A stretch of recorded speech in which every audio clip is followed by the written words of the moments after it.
Hey teacher friend, welcome to Sutton Teaches Secondary. My name is Miss Sutton, but you can call me MarQuitta. Hello! It's the end of the year. Yes, ooh, ooh, ooh. If you are like me and you are excited and you're doing the happy dance, yes. I came on here because I know some of us are newer teachers, some of us haven't been teaching as long, or maybe you have been teaching for a long time, but you're looking to make your life a little bit easier. And so I had to share, because sometimes we make these rookie mistakes, like things, I call them rookie mistakes because they're things I did when I was a newer teacher that I would never, ever do now that I have been teaching for a long time. So here we go. These are some mistakes, like, do not do them. Just don't. It's only because I care. So give me 5 minutes. I've got 5 things that are going to make your life a little bit easier as the year ends. So first, no new units. If it's the last month, so we end in a little bit less than a month, no new units. There's no more time to teach anything new. You've piled all the information you can into their heads. If you teach middle school or high school, you're going to have a final anyway.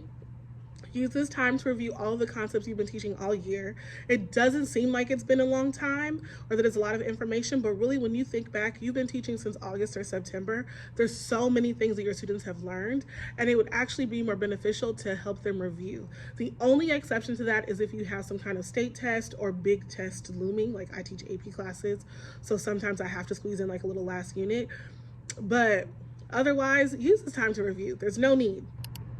Second, if you are trying to think of a final or trying to figure out what you want to do with some of the time that you have, allow students some time to reflect. Create some kind of activity or a project where students have to reflect on their learning and growing throughout the year.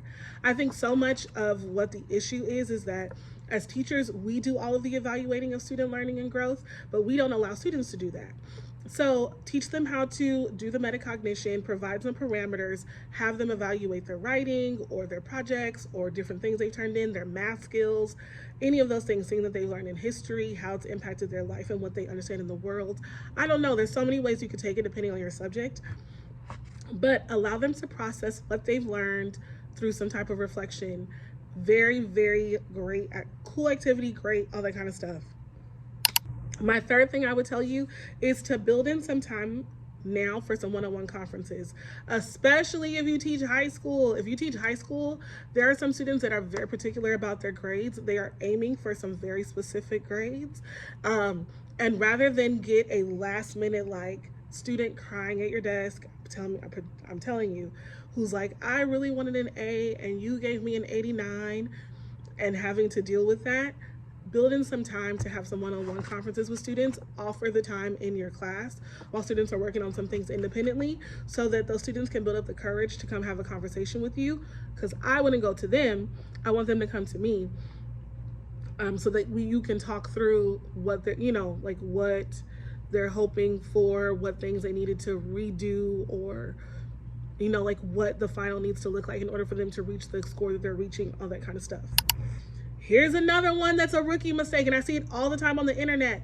Do not wait until school is over to pack up. Y'all, you have free labor in your classroom. They're called students.